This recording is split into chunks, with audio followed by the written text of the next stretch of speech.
희생과 책임, 인간의 존엄성을 외치는 불멸의 지침서, 인간의 대지, 앙투안 드 생트쥐페리. 이해. 인간이라면, 그래 정말 그가 인간이라면 배고픔을 느껴야 한다.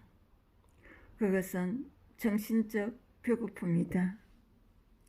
전쟁의 포화 속에서도 식물학을 공부하고 편지 한 장을 전하기 위하여 별로 튼튼치 못한 비행기로 폭풍의 누바라 속을 뚫고 들어가고 다른 사람들은 자기 시로 모는 그런 배고픔이 있어야 한다.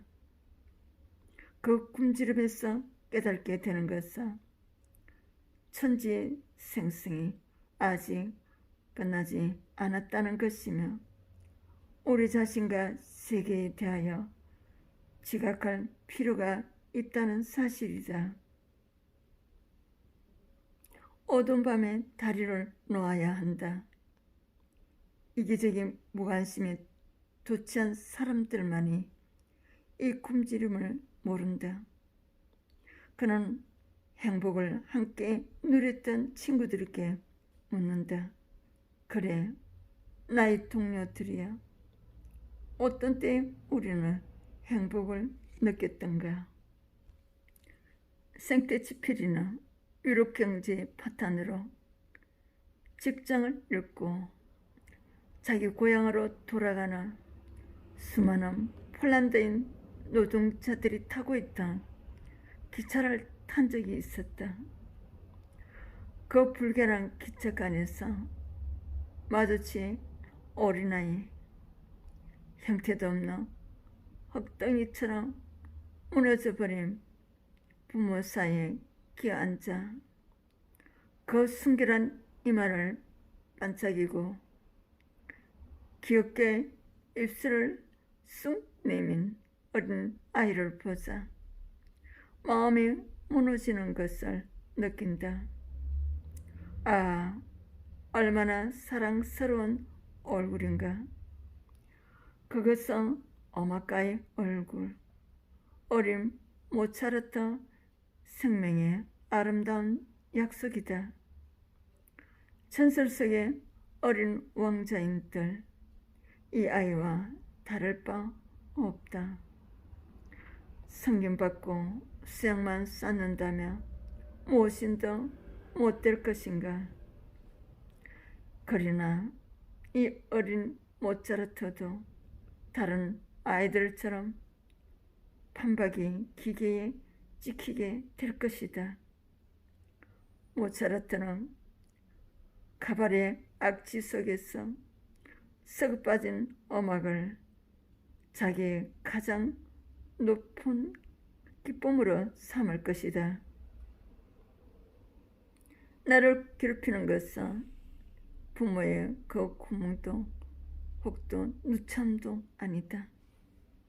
그것은 말하자면 이 인간들 하나하나 속에서 암살당한 모차르트라는 것이다. 오로지 성심만이 진흙 위에 불어 넣어지며 인간을 창조할 수 있는 것이다. 인간의 대지를 처음 읽었을 때의 그 충격을 나는 잊지 못한다. 그것은 내가 예수님을 만나기 전 내 생의 첫 바이블이었다. 그 책은 젊은 날 삶의 방향을 잡지 못해 정신적 방황을 거듭하던 내게 인간의 고경과 책임감이 같이 사명감을 일깨워 주었다. 생트쥐페리의 말 한마디는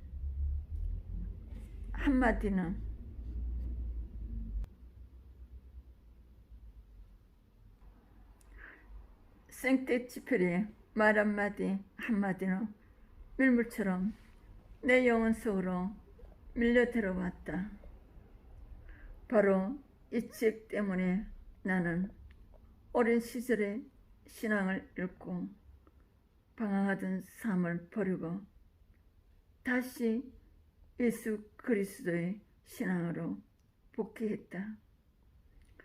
이 책이 가리키는 쪽을 향해 걷다가 주님을 만난 것이다. 주님을 만난 후 생태지필에게 가졌던 나의 의문은 그가 과연 기독교였는가 하는 것이었다. 삶의 가치와 소중함을 알게 해준 그였기에 나에게는 이것이 중대한 질문이었다. 이 질문에 답을 해준 사람이 프랑스의 르네 질러 여사다. 그녀는 생태지브리의 전기를 썼다. 그녀의 크다는 의문도 바로 나와 같던 것이었다. 그리고 그녀는 결론을 내린다. 생테스는 기독교인이었다고. 앙투안 드 생테지페리는 1900년 6월 29일 프랑스 나홍에서 따뜻하고 정감 넘치는 부모 밑에서 6남매 중 셋째로 태어났다. 그의 가정은 예수회에 속해 있던 가톨릭 집안이었다. 거기서 어린 시절을 보내고 교율이 잘 잡힌 예수의 신부들이 경영하는 중학교에 입학했다. 친구들은 그를 들창코라고 놀렸다. 왕따를 당한 그는 남몰래 시를 짓고 모형 비행기를 만들며 왕따의 서름을 극복했다. 14살의 그는 벌써 내적 세계를 가진 사람이 되어 있었다. 그리고 좀 더 성숙했을 때 자신이 가장 사랑했던 동생 프랑수아가 15살에 죽었다. 이 죽음의 신비로 하여 그가 명상적인 눈은 더욱 깊어져 갔다. 그의 장래 희망은 해군 산업교에 가서 대양을 항해하는 것이었다. 그런데 해군 산업교 입학시험에서 실패했다.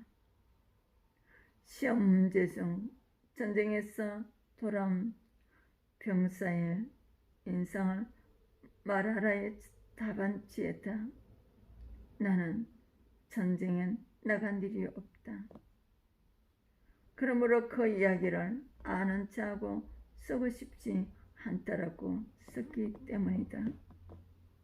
그는 벌써 일생에서 뜻이 없는 것은 결코 받아들일 수 없는 사람이 되어 있었다.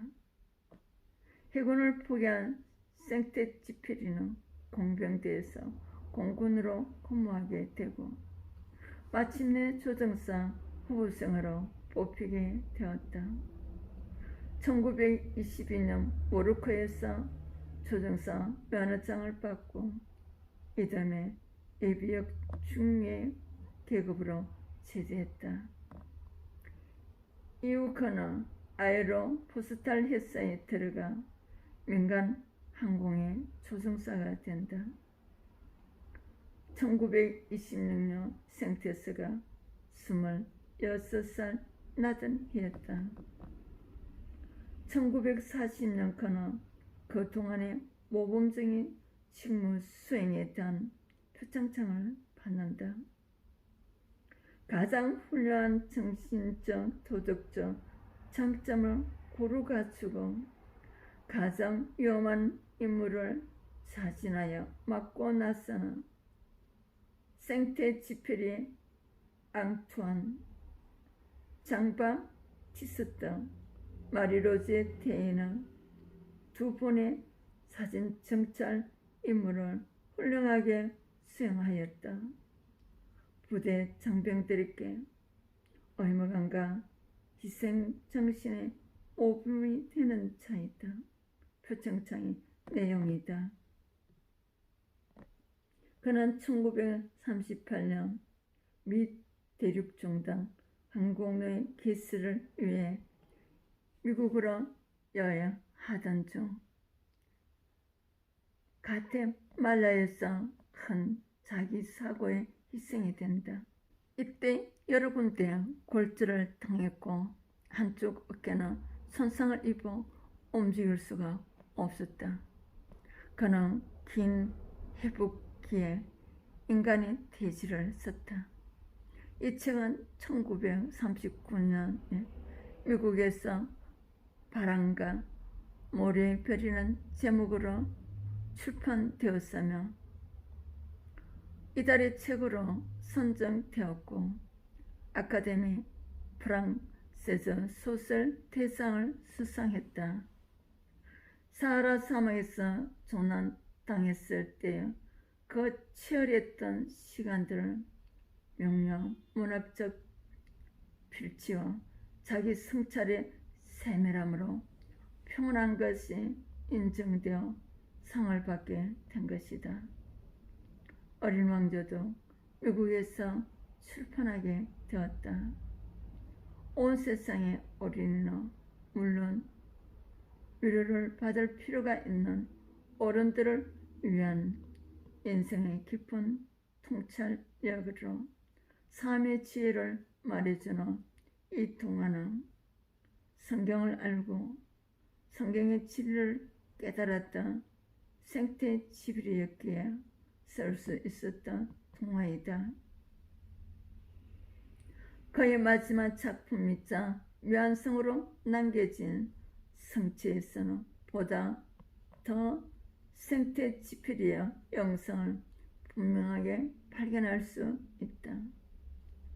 성취에서야 베르베르 왕은 따뜻하면서도 엄격한 왕이다. 그는 항상 자기 백성들을 염려하는 왕이다. 어찌하면 저들의 심장에서 일렁이는 염려와 공포를 없애줄 수 있을까? 어찌하면 저들의 피와 눈물을 뺏기지 않도록 온전히 지켜줄 수 있을까? 그는 제국의 왕으로 언제나 이런 고뇌에 시달렸다. 그러다가 어느 날 아침에 사막의 모래바람 속에서 분난이 일어섰다. 드디어 그는 사랑하는 사람들의 가슴 속에 굳센 성취를 지어주기로 결심했다. 그는 알았다. 그렇게 하기 위해서는 그 기나긴 동반이 자신을 얼마나 지치게 할 것인지를 끝없이 이어질 만남과 투쟁, 분쟁과 긴긴 합상과 대화들, 수많은 장벽들. 하지만 아무리 불안한 삶일지라도 그들은 나의 제국이며 백성들이다. 나는 알고 있다. 나는 온갖 희생, 절망 속에서도 그들의 소망하는 안식을 그들의 손에 쥐어주게 되리라는 것을 또 나는 알고 있다. 종국에 이르면 내가 그들에게 이렇게 말하리라는 것을. 나는 나의 별로 돌아가련다. 세대에서 세대로 이어지는 창조의 힘. 그것은 이제 나의 몫이 아니다. 나는 다 이루었으므로 너희가 다시 땅을 일구라. 이렇게 하여 베르베르 왕은 자기 제국의 백성들의 창조적인 삶을 살아갈 수 있도록 각자의 심장에 성취를 지어주고 자신은 자기가 나왔던 별로 돌아간다. 이 왕은 누구인가? 나는 다 이루었다고 말하는 왕, 백성들에게 안식을 지어주고 이제는 탐욕, 교망, 공포에서 해방되어 초월 중인 삶을 살도록 인도해준 왕. 그분은 바로 우리를 죄악에서 구원하기 위하여 당신의 별을 뒤를 두고 이 땅에 오셨던 만왕의 왕이신 예수님이 아니신가?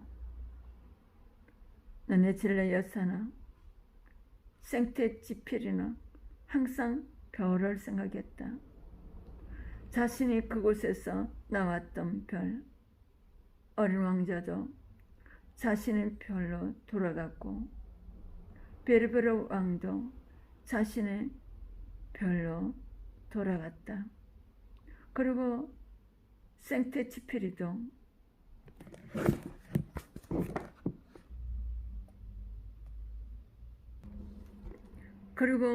생테치피리 자신도 결국 1944년 태평양에서 한 독일군 병사가 쏜 포탄에 의해 자신의 별로 돌아갔다고 말한다. 그것은 결단난 왼쪽 팔에도 불구하고 전쟁의 임무를 수행하지 않으며 견딜 수 없었던 생테치피리의 애국심과 책임감 때문이었다. 1944년 7월 31일 그는 정찰 임무를 감당하기 위해 푸르고 맑은 지중해 바다를 향해 날았다. 예정 기한 시간은 오후 1시 30분. 그러나 그의 정찰기는 돌아오지 않았다. 그의 나이 44세였다. 주님이여, 저는 당신의 이름으로 밭을 갈았으므로 당신께로 갑니다. 씨앗을 뿌리는 것은 당신의 일입니다. 생체에서 베르베르 왕의 고백은 곧 그 자신의 고백이었다. 그는 또 생체에서 이렇게 말한다. 내 아내인 내 집의 여인은 내가 사랑하는데 아내가 죄를 지었으며 너는 그를 심판하기 위해 군중 속에 가서 섞이지 말아라. 아내는 내게 속해 있으니 너는 우선 너 자신을 심판하라. 왜냐하면 내가 아내에 대해서 책임이 있기 때문이다. 내 조국의 오류를 보면느냐. 나는 내가 너 자신을 심판하기를 요구한다. 내가 조국의 것이기 때문이다. 너네 젤라 여사는 이 결의에 대하여 이렇게 주석을 붙인다. 가족과 국가의 책임에 관한 이거라. 내 장미꽃에 대해서는 내가 책임이 있다. 내 장미꽃에 대해서는 내가 책임이 있다라고 혼자서 내는 어린 왕자의 애꿎은 목소리를 기억에 떠오르게 한다. 장미꽃, 몸 별 안에 남아있는 그리고 괴로움을 끼쳐준 여인, 자기 조국의 잘못을 자기 개인의 잘못이라고 자책해서 시민의 머리를 숙이게 하는 그 감정. 생태지필이나 인간 공동체를 위한 희생의 풍부함에 대하여 이렇게 말한다. 나는 사람들의 죄를 짊어진다는 것을 이해한다라고. 가정의 책임, 국민과 애국의 책임, 정신 운명에 대한 책임, 인류에 대한 책임, 연대성은 인간의 성질과 연결되어 있다. 책임은 회피하는 것, 남들에게서 떨어지는 것은 곧 배반하는 것이다. 한편 생태지피리는 깊은 기도 가운데 침묵하신 하나님으로 인해 오랫동안 영혼의 방향을 겪었다. 사실 다른 신실한 신자들에게도 신앙이 자명한 일이 아니고 투쟁과 암흑과 거편 그리고 기도와 허지와 언총의 도움으로 이게 하는 어심의 10년이 있다. 그는 수도자와 같은 명상과 행동의 싸움을 통해 하나님께로 한 발자국씩 다가갔다. 침묵하시는 하나님을 향해 그는 이렇게 기도한다. 주님이시여, 당신이 확실히 옳으십니다. 당신께서 제 명령에 복종하신다면 저는 더 서글펐을 것입니다. 왜냐하면 그런 표정은 제 욕망의 반응이기도 한 저 자신에게서는 받았을 것이기 때문입니다. 로넷 칠러 여사는 그는 신비적인 직관으로 하나님과의 교환에는 그리의 초함이 있을 수 없다는 것을 깨달았다고 쓰고 있다. 사람이 무엇이기에 감히 하나님께 따지고 드는 것입니까? 옹기 그릇이 만든 사람한테 왜 나를 이렇게 만들었으라고 말할 수 있겠습니까? 생태 지필이 영혼은 노마스에서 이렇게 선포하는 사도 바울의 영혼과 다 있었던 것이다.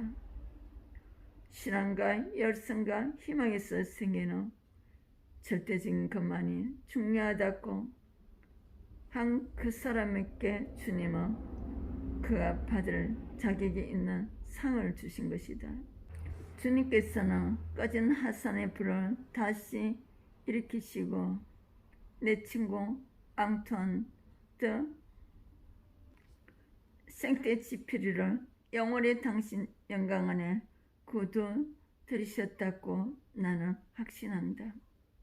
이만은 생떼지피리의 친구였던 엘렘 샤생 장군이 르네첼러 여사의 책머리에 썬글이다. 그는 또 이렇게 말한다. 그의 영혼은 그리스도교 측이었다. 기독교가 본질적으로 가지고 있는 그것으로 저 구원하는 희생과 인간 공동체의 사랑을 이해하고 실천함으로써 기독교 측이었던 것이다. 이웃을 원수까지도 사랑하는 것으로 인간의 대지를 선 저자의 실제보다 더 진실한 기독교인이 아니라고 부인할 사람은 누구겠는가? 프랑스 국가는 유라가 생기기 전 화폐에 생떼지피리의 사진을 넣었다. 또한 생떼지피리 국제공항이 있다. 프랑스에 수많은 훌륭한 작가가 있음에도 왜 생떼지피리인가? 인간의 고귀한 가치와 불멸의 도덕성과 희생정신 그리고 내 조국이 오류를 범하였는가? 나는 내가 내 자신을 심판하기를 요구한다. 내가 조국의 것이기 때문이다라고 말하는 사람에게 마땅히 줘야 할 상을 준 것이다. 그는 한 어린이 속에 자라고 있는 모차르트를 아무 생각 없이 짓밟는 사람들 인해 가슴 아리하며 괴로워하는 맑은 영혼의 소유자였다. 아직 빚어지지 않은 진흙 같은 어린 영혼 속에 성신을 불어넣어 준다며 그 영혼 또한 창조적인 인물로 성장할 것임을 믿어 의심치 않았다. 이러한 그의 간절한 마음이 우리로 하여금 이 세상의 모든 어린 영혼들의 창조를 위한 기도를 하도록 부추겨준다. 생때 지필이는 세상의 모든 사람들이 스스로에게 꼭 하고 싶어 하는 이 말을 자신을 향해 부끄럼 없이 할 수 있는 사람이었다. 나는 사랑 밖에서는 살지 못한다.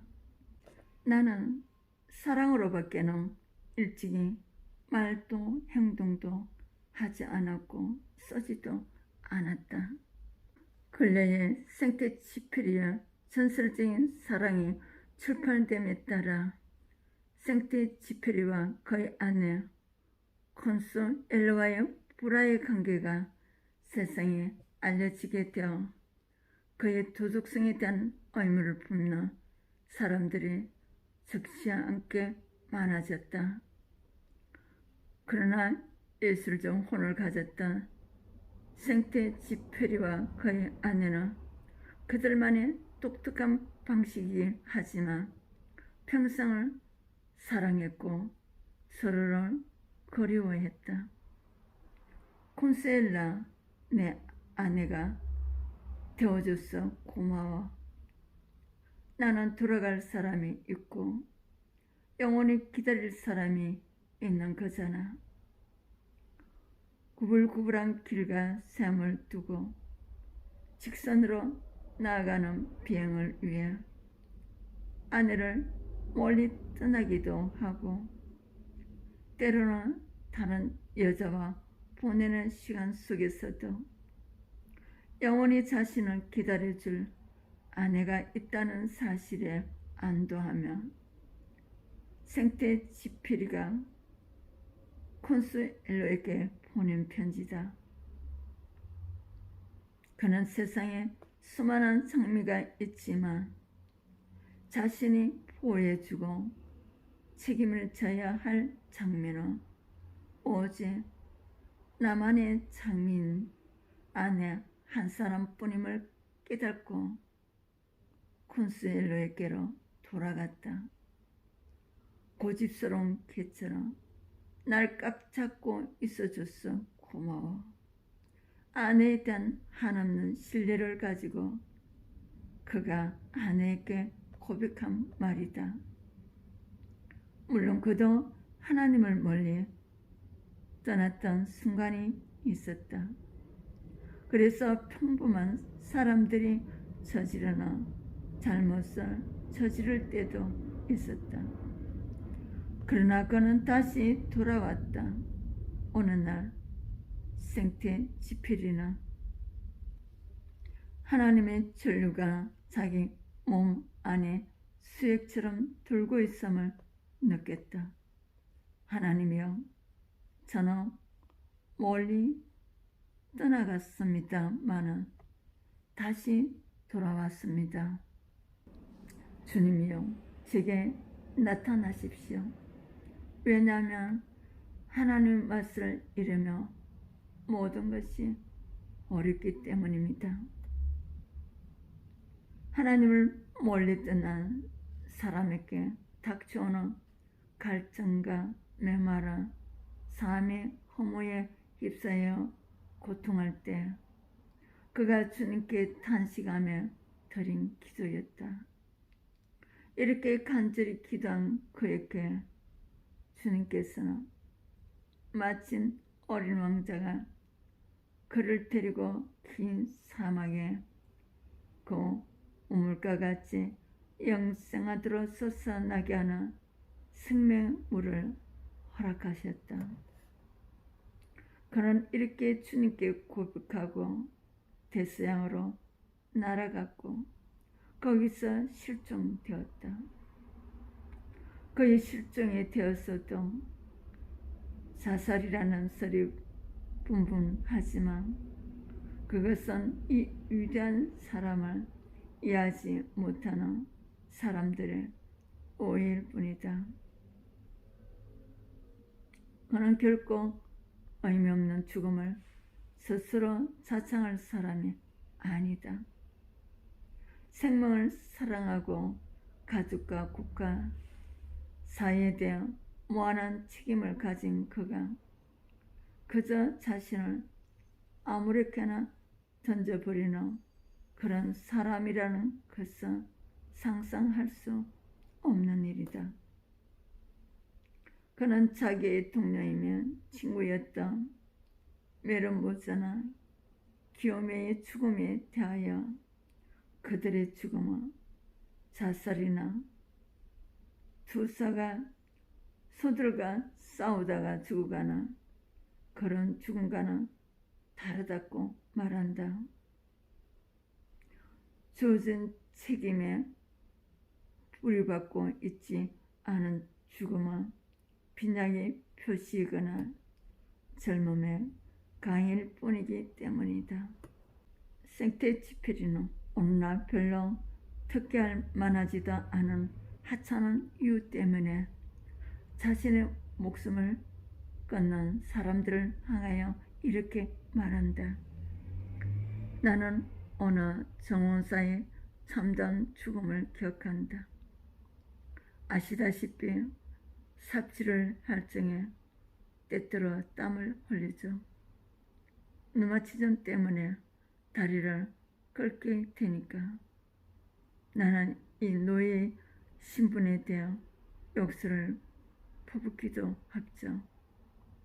그런데 내게는 땅을 파는 일이 그렇게 좋아졌었죠. 내가 아니면 누가 이 나무들을 이렇게 손질해 주겠습니까? 그는 갈아야 할 땅을 남기고 갔다. 갈아야 할 지구를 남기고 간 것이다. 그는 사랑으로서 모든 땅과 그리고 땅이 모든 나무들과 맺어져 있는 것이다. 이 사람이야말로 창조의 이름으로 죽음을 마주하여 싸울 때 기요메처럼 용기 있는 사람인 것이다라고.